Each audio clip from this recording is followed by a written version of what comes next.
복 있는 사람이라는 제목으로 오늘 말씀을 나눕니다. 복 있는 사람이라는 제목입니다. 미국에서 실제로 벌어졌던 일입니다. 어느 주일날 저녁에 두 젊은이가 우리 한번 타락해보자, 갈 때까지 가보자 그러면서 술집 도박장을 찾아서 밤을 지내기로 했습니다. 그런데 공교롭게도 도박장으로 가는데 그 바로 옆에, 도박장 옆에 작은 교회 하나가 있는 거예요. 아무 생각 없이 도박장으로 들어가다가 두 청년 중에 한 청년이 교회 입구에 딱 적혀 있었던 주일 설교 제목을 무심코 보게 된 거예요. 거기에 뭐라고 써 있었냐면 죄의 싹은 사망이다, 이렇게 딱 써 있었어요. 이 글귀를 보자마자 이 청년의 마음에 갑자기 죄의식이 딱 생긴 겁니다. 친구에게 얘기했어요. 야, 오늘은 도박장 가지 말고 여기 저녁 예배 있는데 교회 가면 어떻겠냐, 이렇게 제안을 했습니다. 자, 그러자 친구가 이렇게 얘기했어요. 남자가 한번 칼을 뽑았으면 무다또 베야지 했던 거예요. 한번 결심했으면 가야지, 교회가 뭔 말이냐, 너 나가라. 단번에 거절해버린 거예요. 결국 한 사람은 처음 결심한 대로 도박장에 들어갔고 이 청년이 교회로 들어갔다는 거예요. 그날 교회에서 예배를 드린 이 청년이 설교 말씀을 듣다가 예수 그리스도를 구주로 영접하고 새 사람으로 거듭나는 위대한 거듭남의 체험을 하게 됩니다. 그때 회심한 이 청년이 그때부터 30년이 지나서 미국의 대통령으로 취임을 하는 거예요. 그가 바로 미국의 유명한 클리브랜드 대통령이 된 것입니다. 자, 그가 대통령에 취임하는 그 순간에 30년 전 도박장을 선택했던 이 젊은이가 감옥에서 자기의 친구가 대통령으로 취임하는 취임사, 그 기사를 신문으로 읽게 됩니다. 그는 친구의 취임 소식을 들으면서 가슴을 치고 후회했다는 이야기가 지금까지 들리는 거예요. 왜냐하면 과거 한순간의 선택이 자신들의 삶을 얼마나 다르게 만들었는가에 대해서 깊이 깨닫게 됐다는 것입니다. 상품 광고에 보면 순간의 선택이 10년을 좌우합니다, 이런 내용들이 많이 붙어 있잖아요. 자, 우리의 인생이라는 게 어떤 선택을 하느냐에 따라서 우리 영원히 좌우된다는 거예요. 10년이 아니고 영원히 좌우된다. 클리브랜드 대통령이 도박장과 교회 사이에서 한쪽을 선택해야 하는 아주 어려운 갈등에 놓였던 것처럼 우리도 매일의 삶에서 영원한 생명을 선택할 것인가, 영원한 죽음을 선택할 것인가, 이 신앙적인 선택의 갈등을 끊임없이 경험하게 된다. 갈등, 그 선택에 놓이게 된다는 것입니다. 자, 그럴 때마다 우리가 하나님이 기대하시는 방향으로 올바른 선택을 해야 할 줄로 믿습니다. 자, 시편 1편은요 제일 중요해요. 왜 중요하냐면 1편이니까, 이지방이니까 제일 중요한데, 시편이 150개잖아요. 이 150개를 다 끌고 가는 시편이 1편이에요. 1편은 나머지 149편에 아주 토대가 되는 것입니다. 1편은 굉장히 중요한 주제를 담고 있어요. 그런데 1편이 뭐라고 시작되냐면 복 있는 사람은 하고 시작됩니다. 그러니까 시편을 읽은 사람, 150편을 다 읽은 사람은 결론적으로 복 있는 사람이 돼야 되는 것입니다. 자, 그런데 복 있는 사람이 되려면 어떻게 되느냐? 오늘 시인은 바른 선택을 하라는 거예요. 올바른 선택. 자, 그래서 시편 1편 기자가 악인의 길이 있고 의인의 길이 있다는 거예요. 의인의 길과 악인의 길이 있는데 잘 선택하라, 이렇게 시작하는 것입니다. 복 있는 사람은 의인의 길을 선택하는 거고, 단 한 번의 선택도 아니고 매일매일 의인의 길을 선택하는 사람이 복 있는 사람. 자, 이 의인의 길이라고 하는 것은요 하나님이 제시한 길이에요.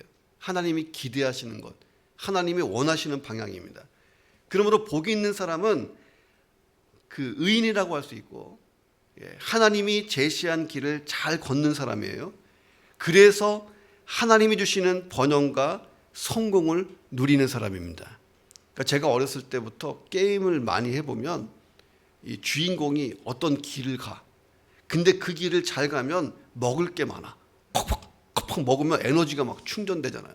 싸움도 잘하고 잘 뛰어내리고 막 올라다니고 막 그래. 근데 길 잘못 걸면 뭐가 나오냐면 압정이 나와. 그거 밟으면 퍽 하고 에너지가 빠져요. 제가 어렸을 때 너구리 참 많이 했어. 너구리 가다가 압정 밟으면 뿅 하고 밑으로 떨어지잖아요. 길 잘 가야 돼, 길. 하나님이 주시는 복을 마음껏 누리는 사람보다 행복한 사람은 없는 거예요. 자, 그런데 의인은 하나님이 주시는 번영과 성공을 누리는 사람, 그 의인은 하나님이 제시한 길을 잘 걸어가는 사람이다 하는 것입니다. 여러분, 그런 삶으로 사람으로 살고 싶은 2021년 소망이 있기를 주의 이름으로 축원합니다. 자, 성경은 하나님을 복의 근원이라고 불러요. 하나님은 복의 근원이시다. 복 그 자체시다. 그래서 우리가 부르는 찬송가 가사 중에 복의 근원 강림하사 찬송하게 하소서. 여기서 복의 근원이 하나님이세요. 하나님께서 우리 가운데 오셔서 찬송을 받으십시오. 뭐 이런 찬양입니다. 저는 어렸을 때 이게 참 이해가 안 됐어. 복의 근원 강림 한참 많이 부르는데 복의 근원이 뭔가? 복의 근원은 하나님이신 거예요. 하나님이 우리 가운데 좌정하시고 찬송을 받으십시오 하는 어떤 그 찬양이 있어요. 세상에서 가장 행복한 사람은 누구냐? 복 그 자체이신 하나님과 연결돼서 하나님 안에 있는 온갖 좋은 것이 그에게로 흘러오는 사람인 줄로 믿습니다. 이런 표현이 조금 세속적인 표현이긴 하지만 하나님께 빨대를 잘 꼽는 거예요. 잘 받아들이는 거예요. 자, 하나님으로부터 좋은 것이 우리에게 들어오는 것. 그게 복 있는 사람이에요. 시편 1편에 그 복 있는 사람이 어떤 사람인가에 대해서 시인이 몇 가지로 규정하고 있습니다. 내가 2021년 복 있는 사람, 형통한 사람, 정말 하나님의 뭐 좋은 것이 다 내게로 들어오게 하는 사람이 되고 싶다면 귀를 기울여서 들을 필요가 있다는 것입니다. 자, 누가 복 있는 사람인가? 첫째는 하나님의 말씀을 즐거워하는 사람. 이 사람은 복받을 조건이 벌써 하나가 완전히 충족된 거예요. 자, 2절에 보니까 복 있는 사람은 오직 여호와의 율법을 즐거워하여 그 율법을 주야로 묵상하는 사람이다 라고 나오잖아요. 자, 누군가를 좋아하고 사랑해 보세요. 그 사람의 말이 내 전 존재를 움직입니다. 자, 사랑하는 남자에게 세상에서 가장 당신이 아름다워 라는 말을 들은 여인이 날마다 거울 앞에서 하는 말이 있잖아요. 거울아, 거울아, 세상에서 누가 제일 이쁘니? 거울은 늘 너라고 얘기를 이렇게 하잖아요. 사랑하는 여성에게 세상에서 당신이 가장 멋지다 이 말을 들은 남자가 날마다 거울 앞에서 하는 일이 있다는 거예요.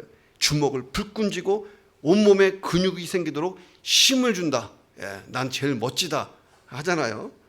자, 사랑하는 사람의 말이 곧 그 자신을 만들어 준다는 거예요. 최근에 제가 사랑의 불시착을 봤잖아. 그거 다 보려니까 너무 많아. 결국 요약본을 보다가 마지막 최종본만 봤어.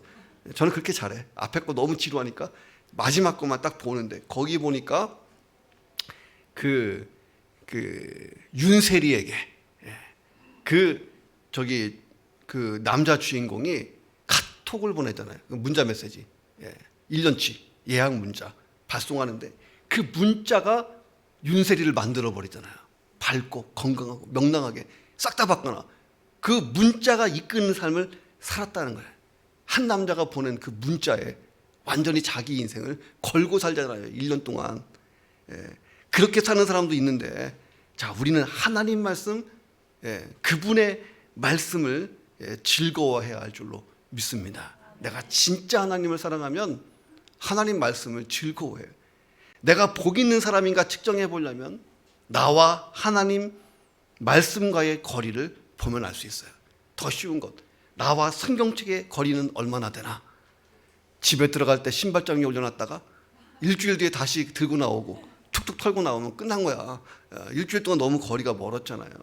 저는 어렸을 때 하나님 말씀과 나의 거리가 항상 가까워지도록 성경책을 베고 잤어요. 지혜를 달라고. 특히 시험 보기 전날은 성경책 베고 자면 지혜가 생길까 봐. 자, 말씀을 진짜 가까이 하고 있는가 하는 것입니다. 자, 세상 사람들은 즐거움의 근원이 여러 군데 있잖아요. 먹는 것이 즐거운 사람이 있고, 운동이 즐거운 사람이 있고, 게임하는 것을 즐거워하는 사람이 있고, 이름을 대서 좀 죄송하지만 우리 심승희 권사님은 독서하는 걸 너무 좋아해. 왜 이름을 밝히냐면 매주마다 책을 빌려가는데 한 주도 안 빼놓고 열심히 읽으세요. 여행이 즐거운 사람이 있어요. 여행이. 쇼핑이 즐거운 사람. 그래서 지나칠 수가 없잖아요. 반드시 서서 들려가야 돼. 쇼핑이 즐거운 사람이 있어요. 이 즐거움의 종류는 수도 없이 많습니다. 자, 세상에 즐거움의 종류가 많은 것을 보면 거꾸로 얘기해서 그 어느 것으로도 영원한 즐거움을 누리지는 못한다. 이게 증명된다는 거야. 솔로몬 같이 즐거운 사람이 어디 있었어요? 그런데 다 헛되다라고 그가 고백을 하잖아요. 성경이 말하는 복 있는 사람에게는 절대 즐거움이 있다는 거예요. 절대 즐거움. 이게 하나님 말씀을 묵상할 때에만 오는 절대 즐거움이라는 것이 있다는 것입니다. 자, 옆에서 자꾸 짜증내고 얼굴 찌푸리는 사람은요, 하나님 말씀 많이 안 봐서 그래. 많이 보면 이게 절대 즐거움이 와요. 이거 경험해 보지 못한 사람은 이게 참 고리따분한 것 같지만 경험해 본 사람은 이 즐거움이 정말 크기 때문에 세상 모든 즐거움은 말씀을 읽는 즐거움 밑에 있을 뿐이에요. 말씀 읽고 밥 먹으면 밥도 맛있어. 입맛 없는 사람은요, 말씀을 묵상하고 밥 먹어봐요. 매일매일 성경 보고 기도하면 날씬해지고 막 그런 그 찬양이 있어. 근데 성경도 안 보고 기도도 안 하고 밥 먹으면 뚱뚱해진다. 뭐 이런 어렸을 때 하여튼 그런 찬양이 있었던 것 같아. 뚱뚱해지네 막 그런 게 있어요. 진짜 말씀이 내 안에 막 기쁨으로 오면요, 뭘 해도 즐거워요. 설거지도 즐겁고, 청소도 즐겁고, 내가 하는 일도 즐거운 거예요. 자, 모든 즐거움이 말씀의 즐거움에 지배를 받아야 인생이 참 즐거워지는 거예요. 자, 시인은 왜 여호와의 율법이라고 했을까? 그냥 율법이 아니고 하나님의 율법도 아니고 여호와의 율법. 여호와 하나님이 하잖아요. 이 여호와라고 하는 이름 속에는요, 과거에도 계시고 지금도 계시고 앞으로도 영원히 계시는 분이라는 의미가 여호와 속에 있어요. 나는 스스로 있는 자 아니라. 모세에게 들려주신 이름이잖아요. 여호와. 과거에도 지금도 영원히 계시는 분. 자, 시인이 여호와의 율법이라고 말씀한 이유는 하나님이 영원하신 것처럼 하나님의 말씀도 시간을 초월하여 영원한 삶의 원리가 된다 하는 것입니다. 옛날에 시인이 살던 시대에도 성도들이 이 말씀을 따라 살 때에 행복했고, 지금 이 시대를 살아가는 우리도 이 말씀을 붙들고 살면 행복한 것입니다. 미래를 살아가야 될 우리 자녀들도 이 말씀을 붙들고 살면 행복한 거예요. 하나님이 영원하신 것처럼 말씀은 영원하다. 자, 우리가 그래서 자녀들에게 남겨줄 수 있는 최고의 유산이 있다면 하나님 말씀 붙들고 행복하게 사는 모습을 보여주는 거예요. 이게 최고의 유산인 것입니다. 자, 율법을 주야로 밤낮 없이 묵상하는 사람이다. 이것을 좀 생각해 봅니다. 우리가 묵상한다고 할 때 묵상 그러면요, 동양적인 명상 자세를 우리는 자꾸 생각해요. 그래서 묵상합시다. 다 눈 감고 두 손 모으고 가만히 침묵 가운데 있어야 묵상이라고 생각합니다. 그런데 히브리어에서 이 묵상이라는 단어는 그게 아니에요. 마구 소리를 지른다. 자, 이게 묵상입니다. 그러니 우리와 생각과 반대예요.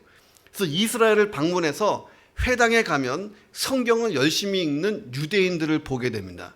그런데 진풍경이야. 그게 꼭 뭐가 간다면 옛날 서당에서 아이들이 책을 읽는 것과 비슷해요. 어떻게 읽냐? 몸을 앞뒤로 흔들면서 막 읽습니다. 복 있는 사람은 악인의 깨를 쫓지 않으면 또 이렇게 앞으로 뒤로 옆으로 막 흔들면서 읽는 모습을 많이 봐요. 그리고 그냥 읽는 게 아니라 인내심을 다해서 소리를 질러가면서 읽습니다. 그래서 유대인들이 성경 읽는 모습을 보면 멀리서 들으면 방언하는 것 같아요. 시끌시끌하단 말이에요. 자, 이 모습이 시인이 말하는 묵상의 진짜 의미라는 거예요. 자, 그렇게 묵상하는 이유가 뭐냐? 내 목소리 키우기 위해서 하는 것이 아니라 의지적인 결단을 하면서 읽는 거예요. 아멘, 그렇습니다 하나님, 내가 이렇게 살겠습니다 막 이러면서 소리를 질러가면서 앞으로 뒤로 흔들면서 말씀을 읽는 거예요. 이 말씀을 가장 중하게 여기겠습니다. 이것을 따라서 살겠습니다. 강력한 의지를 표출하면서 읽는 게 묵상입니다. 자, 오늘부터 집에 가서 하나님 말씀 그렇게 읽어보세요. 복 있는 사람은 악인의 꾀를 쫓지, 이렇게 한번 해봐요 진짜. 그러면 예, 그런 자세, 그런 목소리, 그런 의지로 읽어보면 하나님 말씀이 전혀 새롭게 들리고 진짜 깊은 감동으로 온다는 거예요. 이렇게 침묵 가운데 말씀을 묵상하기도 하지만 소리내어 읽는 게 좋아요. 그리고 속독 테이프 절대 듣지 마요. 그거 나 30독 40독 했다는 사람 안 믿어. 걔하고 나하고 둘이 성경 공부 퀴즈 내보면 내가 더 잘 맞춰. 예. 그거 막 이렇게 읽는 거 물론 좋지는, 안 읽는 사람보다 좋지만은 내 목소리로 내가 읽고 의지적인 결단을 하고 읽는 게 진짜 묵상인 줄로 믿습니다. 자, 더 나아가서 묵상한다고 하는 것은요, 그 말씀대로 살아보고 결과를 얻어내는 것, 이게 묵상이에요. 예. 하나님 말씀대로 진짜 살아봤는가? 그 결과를 진짜 받아봤는가? 그 즐거움을 경험해봤는가? 경험해보면요, 진짜 또 묵상하고 이 묵상이 즐거워진다는 것입니다. 성경을 딱 읽으려고 하는데 졸리기 시작한다. 왜 그럴까요? 성경의 맛을 모르기 때문에 그렇다는 거예요. 자, 그러면 성경의 맛을 어떻게 느낄 수 있을까? 그 말씀대로 살아보고 결과를 얻어봐야 진짜 성경 읽는 맛이 생기는 거예요. 이웃을 용서해라 그러면 가서 진짜 용서를 해보는 거예요. 아, 진짜 말씀이 달구나 하고 깨달아진다는 것입니다. 한때 한국 방송에서 먹방이 대세였어요. 먹방. 예. 자, 맛집이 소개되죠. 맛있는 음식을 만드는 방법들을 막 소개합니다. 자, 음식을 만드는 조리 방법, 영어로 레시피라고 하잖아요.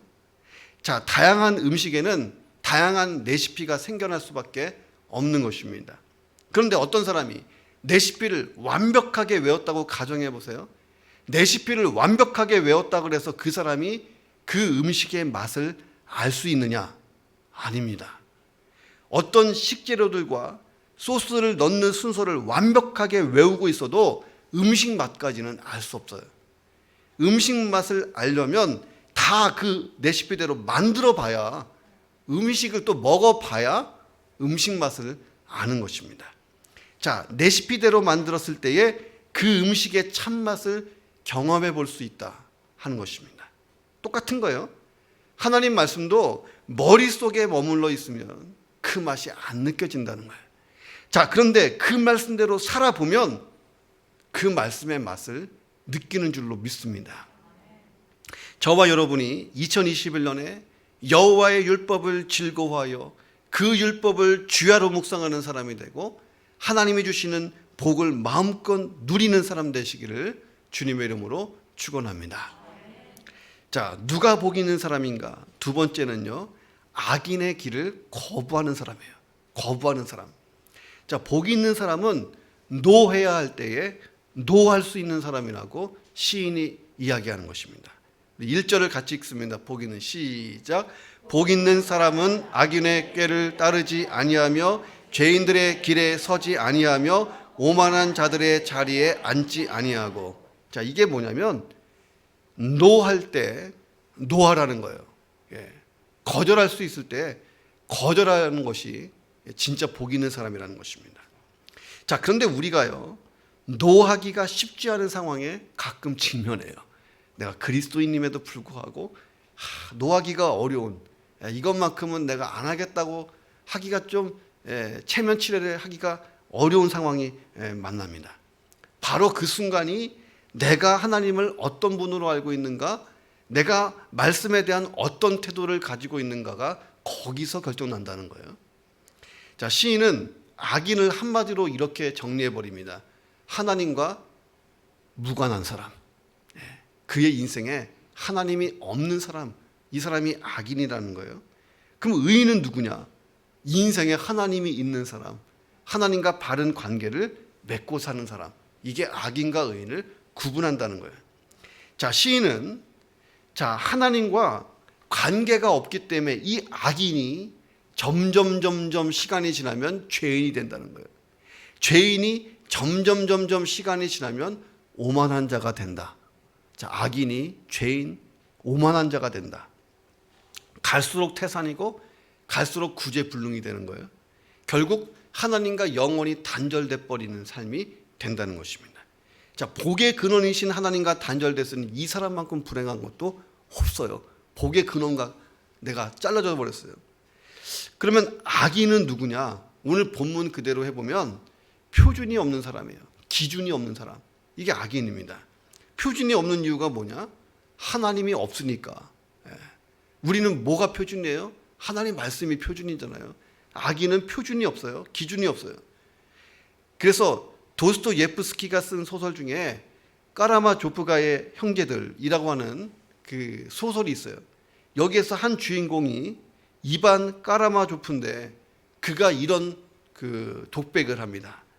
만약 신이 계시지 않다면 나는 마음대로 할 수 있을 텐데. 우리도 가끔 그러잖아요. 하나님 잠깐 눈 감아주세요. 나 이거 잠깐. 자, 악인은 하나님이 없는 사람이라는 거예요. 자, 근데 이 악인이 나중에는 시간 지나면 죄인이 돼. 근데 죄인은 뭐 하는 사람이냐? 죄인은 목표가 없는 사람. 자, 죄라고 하는 것은요, 명중시켜야 되는 어떤 목표를 향해서 화살을 쐈는데 이 화살이 명중되지 않고 빗나가 버렸어요. 이게 죄인입니다. 자, 하나님 없이 인생을 살다 보면 명중시키지 못하는 삶, 목표가 없는 삶이 되는 거예요. 그러니까 하나님이 그에게 처음에 생각하시던, 계획했던 인생과 전혀 다른 인생을 사는 것입니다. 나름대로 목표도 있고 꿈도 있지만 그냥 순간적이고 지상적이고 영원하지 못한 꿈으로 끝난다는 것입니다. 이 악인이 점점 죄인이 되면 이 죄인이 결국 오만한 자가 돼요. 이 오만한 사람은 누구냐면 이제 하나님을 아예 거스리는 사람이에요. 의도적으로 하나님께 반역하는 사람이 됩니다. 하나님 이름을 막 함부로 부르고 그래요. 최초의 인간이 선악과 범죄를 할 때에 아담과 하와 마음속에 들어갔던 이슈가 뭐냐? 하나님이 없으면 좋겠다. 내가 하나님 하면 좋겠다. 나도 하나님 되고 싶다. 자, 이래서 선악과를 따먹은 거예요. 쉽게 말하면 내 인생은 내 건데 내 마음대로 하고 싶다. 이게 오만한 자고 죄인이고 그리고 악인이라는 거예요. 자, 결국 악인, 죄인, 오만한 자 차이는 있을 수 있어도 셋 다 특징이 뭐냐면 하나님 없이 사는 것입니다. 자, 시인은 보다 구체적으로 얘기해요. 나는 악인의 꾀를 따르지 않겠다. 이 꾀라고 하는 것은요, 생각입니다. 악인의 생각. 죄인의 길에 설지 않겠다. 이 길은 좀 더 큰 개념이에요. 가치관, 생활 양식을 뜻해요. 생각보다 더 큰 개념이잖아요. 자, 악인의 생각을 따르다 보면 죄인의 가치관, 죄인의 생활 양식을 닮아가고 취합니다. 자, 오만한 자의 자리에 앉지 않는다. 이 자리는요, 아예 방석 깔고 앉는 거예요. 확고부동한 어떤 위치를 뜻합니다. 자, 죄인의 가치관과 생활 양식을 취하다 보면 아예 삶 자체가 악하게 되는 것입니다. 처음에는 생각으로만 악인이었는데 나중엔 삶 전체가 그냥 악인이 돼버리는 거예요. 자, 결국 하나님과 완전히 단절되고 죄로 인해서 멸망한다는 것입니다. 자, 인간의 죄성이라는 것은 굉장히 파괴적이에요. 자, 그 결과는 하나님과 완전히 단절되는 것입니다. 인간의 죄성 뒤에 숨어서 끝까지 파멸로 끌고 가려고 하는 존재가 있잖아요. 사탄이고 마귀예요. 자, 우리는 악인을, 악한 일을 하는 사람 이렇게 규정하지 말자는 거예요. 죄를 짓고 형무소에 가 있는 사람, 이 정도가 아니고, 자, 우리는 선하게 보이는 사람도요, 바르게 살고 있는 사람도 하나님 없이 인생을 살면 다 악인이라는 거예요. 왜? 그런 그의 선한 삶이 죄와 사망에서 그를 구원하지는 못한다는 것입니다. 자, 복 있는 사람은 하나님 없이 사는 인생을 거부하는 사람입니다. 자, 하나님의 말씀이 표준이기 때문에 말씀에서 어긋나면 노 할 줄 아는 거예요. 자, 올해 우리가 노를 잘해야 돼. 노. 하나님의 영광이 드러나는 삶을 딱 기준으로 하기 때문에, 그렇지 않으면 NO. 하나님을 인생의 주인으로 모시기 때문에 다른 게 내 인생의 주인이 되려고 자꾸 올라오면 NO, 거절하는 것입니다. 자, 그런 기준에서 진짜 나는 복 있는 사람인가? 여러분, 복 있는 사람 되기를 주님의 이름으로 축원합니다. 자, 누가 복 있는 사람이냐? 세 번째는요, 시냇가에 심은 나무가 복 있는 사람이다. 자, 시인은 복 있는 사람을 비유로 표현하는데 시냇가에 심은 나무에 비유합니다. 자, 우리 3절을 같이 읽어볼게요. 그는 시작. 그는 시냇가에 심은 나무가 철을 따라 열매를 맺으며 잎사귀가 마르지 아니한 같으니 그가 하는 모든 일이 다 형통하리로다. 아멘. 자, 여기에서 이 시냇가는요, 졸졸 흐르는 냇물 같은 시냇가가 아니고 강이나 어떤 그 저절로 생겨난 강이나 시냇물이 아니라는 거예요. 여기서 말하는 시냇물은 농사를 짓기 위해서 일부러 만든 관계수로를 뜻합니다. 관계수로, 저수지 같은 거예요. 자, 이와 달리 자연스럽게 산에서부터 이렇게 형성된 시내가 있는데 이 시내를 유대 땅에서는 와디라고 부릅니다. 와디, 이 계곡 같은 거예요. 이 와디에는 우기인 겨울철에는 물이 계속 흘러요. 근데 건기인 여름철에 가면 물이 전혀 흐르지 않는 간헐천입니다. 그래서 와디 주변에 심겨진 나무들이 우기에는 나뭇잎을 내고 막 싱싱하다가 건기가 되면 시들어가지고 다 푹푹 죽기 일쑤입니다. 그래서 열매가 잘 맺혀지지가 않아요, 이 와디 옆에서는. 자, 그런데 관계수로에서는 사시사철 물이 계속 공급되고 흐르니까 관계수로 주변에 심겨진 나무는 어떤 상황 속에서도 싱싱함을 유지하고 푸른 잎을 항상 내고 계절에 따라서 열매를 맺는다 한 것입니다.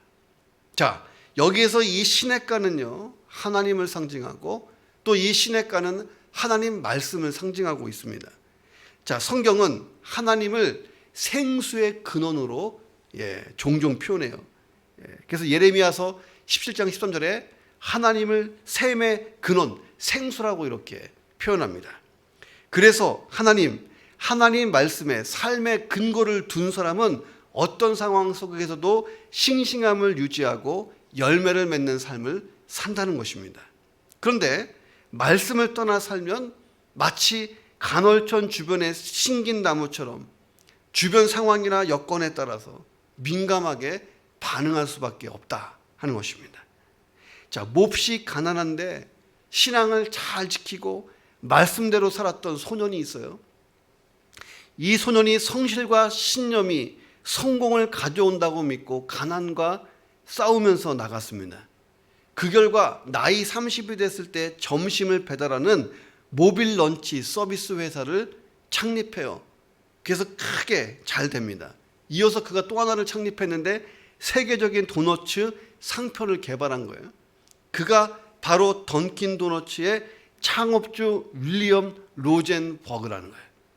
윌리엄 로젠버그가 72세 때 생일 축하연에서 감사의 말을 할 때 이런 고백을 했습니다. 저는 가난과 교육 부재의 환경 속에서 자랐습니다. 그러나 하나님께서 늘 저를 도와주셨어요. 저는 오직 하나님 말씀을 지키고 살려고 노력했습니다. 그 결과 하나님이 저의 삶을 형통하게 하셨습니다. 누군가가 물어봤을 거예요. 성공의 비결이 뭡니까? 로젠버그는 그냥 말씀 지키고 살아왔습니다. 그러다 보니까 모든 게 형통했습니다. 자, 내가 시냇가에 잘 심겨진 나무인지 아닌지를 구분하는 방법이 뭐냐? 열매라는 거예요. 열매. 자, 본문에 보면 시냇가에 심은 나무. 자, 이 나무를 가만히 보세요. 지가 혼자 가서 딱 심긴 게 아니야. 누군가가 시냇가에 심은 나무잖아요. 그렇죠? 자생나무가 아니고 심은 나무라는 거예요. 열매를 기대하고 가져다가 심은 나무다. 자, 하나님이 저와 여러분을 척박한 광야 같은 이 세상에 하나님의 생명수가 넘치는 시냇가로 우리를 옮겨다가 심으신 줄로 믿습니다. 예수님을 통해서 세상에 있던 우리를 데려다가 생명수가 넘치는 시냇가로 옮겨서 심으신 거예요. 자, 시냇가에 심은 나무의 특징이 뭐냐? 풍성한 열매라는 거예요. 그런데 아무짝에도 쓸모없는 바람에 나는 겨가 등장해요. 4절에 보니까 악인들은 그렇지 않음이며 오직 바람에 나는 겨와 같도다. 자, 시인은 의인은 시냇가에 심은 나무, 악인은 바람에 나는 겨, 이렇게 비유하고 있어요. 이 둘의 차이점이 뭡니까? 인생의 뿌리를 하나님에 뒀는가, 하나님 말씀에 두는가, 여기에 차이점이 있었다는 것입니다. 이 둘의 대조는 영구성과 순간성이 대조된 거예요. 나의 삶이 영구한 가치를 지니고 있는 삶을 살고 있는가, 순간적인 삶을 살고 있는가. 자, 우리가 말씀을 따라서 삶을 살잖아요. 그 삶의 내용은 영원한 평가를 받는 줄로 믿습니다. 내가 깨달은 말씀, 실천한 말씀, 그리고 열매 얻은 것은요, 이 땅에서 끝나는 게 아니고 하나님 나라에서 평가받는다는 거예요. 이 둘의 대조는 가치성과 무가치성의 대조인 거예요. 시냇가에 심겨진 나무의 열매는요, 가치가 있다는 것입니다. 이 중동 지방에서 추수할 때 이 겨가 사람의 인체에 매우 해로웠다라고 하는 기록이 있습니다. 자, 그래서 겨는 불태워버리는 용도로 많이 쓰입니다. 이 둘의 대조는 유익한 인생과 무익한 인생이 대조되고 있어요. 시냇가에 심긴 나무에서 나는 그 열매가 하나님께 영광을 돌리고 많은 사람들에게 기쁨을 제공한다는 거예요. 그래서 우리에게 끊임없는 기쁨을 주는 사람들 있잖아요. 그분 가만히 보면 말씀 묵상 잘하고 있는 분이에요. 영원히 존재하는 말씀을 붙들고 살기 때문에 전천후로 열매를 맺는다는 거예요. 자, 그래서 늙어서도 계속 열매가 나온다는 것입니다. 그런데 바람에 나는 겨와 같은 인생은 무익하다. 자, 나는 어느 쪽인가? 옆 사람과 인사합니다. 나무 쪽입니까? 겨 쪽입니까?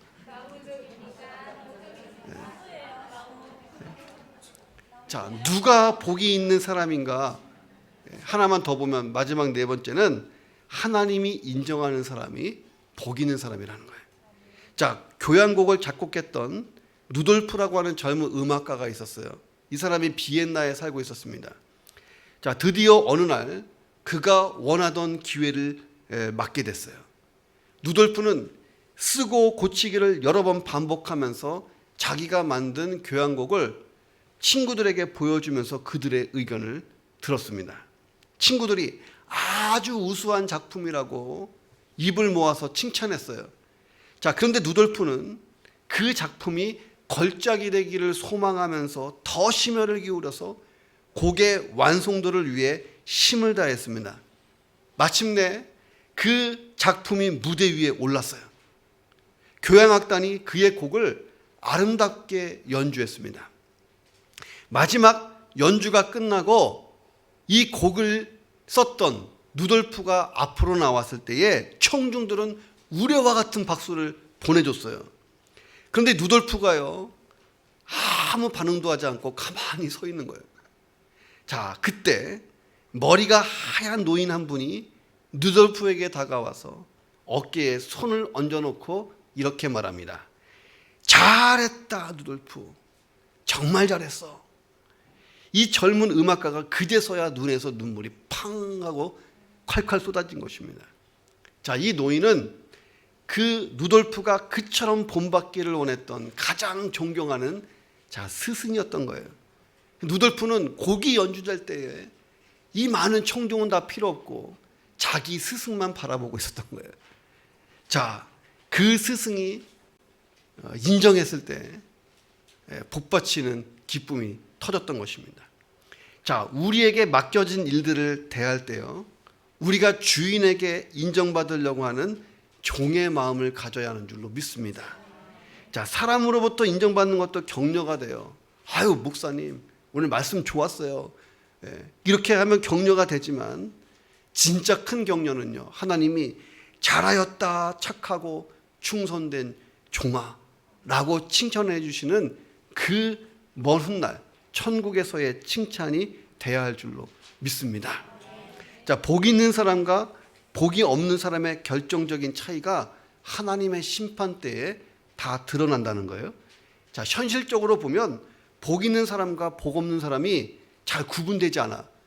자, 그래서 의인이 복 없는 사람처럼 보이기도 하고 악인이 복 있는 사람처럼 보이기도 하는 게 우리가 살고 있는 세상이라는 거예요. 자, 그런데 이 두 개가 명확하게 구분되는 날이 온다는 것입니다. 자, 4절과 5절입니다. 같이 읽습니다. 악인들은 시작. 악인들은 그렇지 않음이며 오직 바람에 나는 겨와 같도다. 그러므로 악인들은 심판을 견디지 못하며 죄인들이 의인들의 모임에 들지 못하리로다. 바람에 나는 겨는요, 타작마당에서 자, 알곡과 겨를 구분하기 위해서 키질을 하는 것, 이것을 염두에 두고 나온 표현입니다. 자, 키질하기 전까지는요, 이게 알곡인지 견지 잘 구분이 안 돼요. 예. 근데 키질을 하면 알곡이 들어있던 그 겨는요, 그 자리에서 밑으로 떨어져요. 알곡만. 겨는 바람에 싹 날아가 버립니다. 농부는 알곡만 거두어서 곳간에 모으고 겨는 모아서 불에 태운다 하는 것입니다. 자, 악인도 의인도 하나님의 심판 때가 이르면 구분이 되어서 각자 처소에 돌아간다는 거예요. 그때 누가 복이 있는 자인지 아닌지 구분된다. 자, 악인의 처소는 영원한 불못이고 지옥이라고 성경이 증거하고 있습니다. 자, 그래서 6절은 악인의 길은 망하는 길이다 이렇게 말하고 있습니다. 자, 우리가 의인과 악인의 개념을요, 세상의 기준으로 볼 필요가 없다는 것입니다. 자, 우리의 기준은 하나님인 거예요. 자, 그래서 세상에는 딱 두 종류의 사람만 있는 거예요. 하나님과 연결된 사람, 연결되지 않은 사람. 자, 연결되어 있으면 의인이고 끊어져 있으면 악인인 것입니다. 자, 근데 어떻게 연결해요? 연결하는 방법은 예수가 나의 그리스도이심이 고백되면 되는 줄로 믿습니다. 자, 세상에서는요, 악인이 의인보다 잘 살고 불신자가 신자보다 선하게 사는 경우도 비일비재하게 많습니다. 그건 세상의 기준이에요. 그래서 돈으로도 못 가요, 어여뻐도 못 가요, 벼슬로도 못 가요, 뭐 이런 찬양 있잖아요. 자, 하나님과 연결되는가 참 중요하다는 거예요. 자, 또 어떤 사람이 이래요. 나는 하나님과 연결됐어. 그러니 지금부터 마음대로 살자. 이것도 안 되는 거예요. 자, 시냇가에 심긴 나무의 최대 비극이 뭔지 아세요? 시냇가에 하나님이 딱 심어놨어. 최대 비극이 뭐냐? 열매가 없는 거예요. 열매가 없거나 적거나. 이게 지금 비극 아니겠어요? 열매를 맺을 수밖에 없는 환경 속에서 열매를 맺지 못하면 그것은 돌연변이에요. 한 번만 더 인사합니다. 당신 돌연변입니까? 예.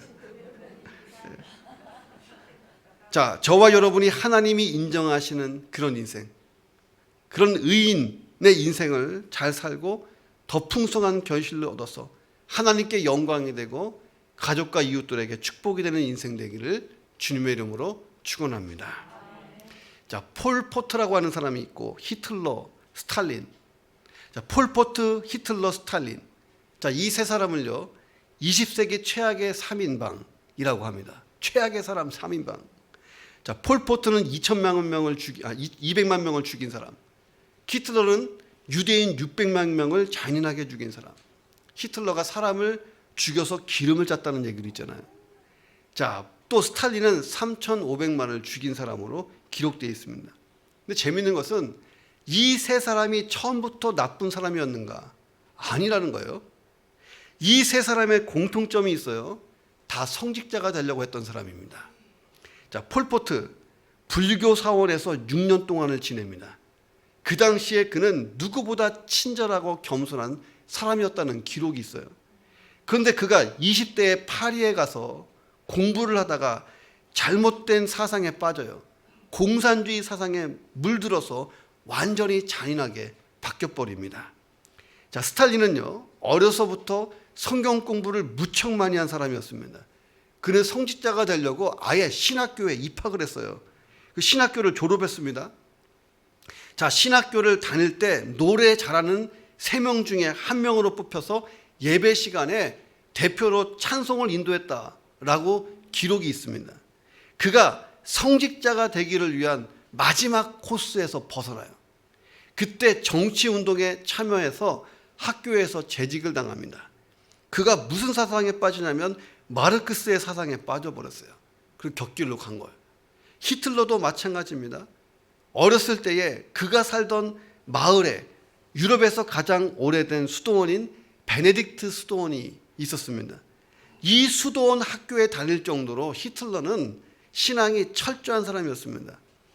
그리고 미래의 성직자가 되려고 했던 아이가 히틀러였어요. 노래도 잘해서 소년 합창단에 다녔던 사람이었습니다. 그런데 어린 시절에 순수했던 그에게 잘못된 분노와 사상이 들어가요.